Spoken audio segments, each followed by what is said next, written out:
कुमार दिल्ली आ रहे हैं और अब वो राज्यसभा के सदस्य चुने जा चुके हैं। 10 अप्रैल से उनका कार्यकाल शुरू होना है, इसलिए उन्हें दिल्ली आना ही है। लेकिन नीतीश पटना छोड़ने को अभी तैयार नहीं। लेकिन जैसे ही ये खबर सामने आती है कि नीतीश कुमार दिल्ली आ रहे हैं, अचानक ही ये सवाल उठने लगते हैं कि नीतीश दिल्ली आने से पहले क्या सीएम पद से इस्तीफा देंगे या कोई बहुत बड़ा प्लान उन्होंने बना रखा है।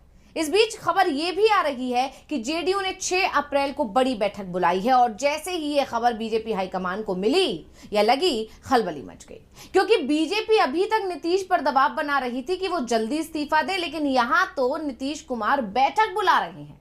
जेडीयू के अंदर से पहले से ही मांग हो रही है कि जब चुनाव में जीत नीतीश के नाम पर मिली है, तब हम बीजेपी को सीएम पद क्यों दें।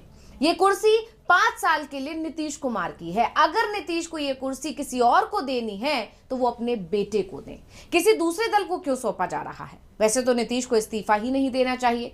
अब पार्टी की तरफ से पड़ रहे दबाव का असर नीतीश पर भी दिख रहा है। चर्चा तो ये भी है कि सीएम की कुर्सी से इस्तीफा दिए बिना आकर नीतीश बीजेपी पर दबाव बनाना चाहते हैं। वो सीएम की कुर्सी छोड़ने के मूड में नहीं है और इस बात के संकेत मिले हैं जेडीयू की पार्टी नेताओं की तरफ से आ रहे बयानों से।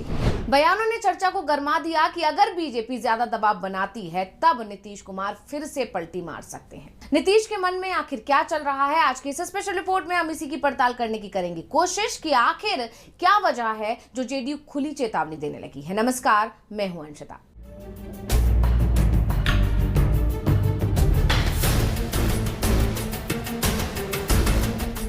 बिहार की राजनीति में जो कुछ भी इस वक्त चल रहा है, जिस तरह से जेडीयू कार्यालय के बाहर पोस्टर लगे हैं या फिर जेडीयू नेता बीजेपी आलाकमान को जिस तरह खुलकर चेतावनी दे रहे हैं, और सबसे बड़ी बात तो ये कि नीतीश कुर्सी छोड़ने को राजी नहीं है, उससे जानकार दावा करने लगे हैं कि हो ना हो बिहार की राजनीति में नई खिचड़ी पक रही है। सवाल पूछा जा रहा है कि कहीं नीतीश की महागठबंधन के साथ कोई डील तो नहीं हो गई। ये तमाम सवाल जब से उठे, जेडीयू की तरफ से ना कोई आपत्ति जताई गई, ना ही किसी तरह की सफाई दी गई है।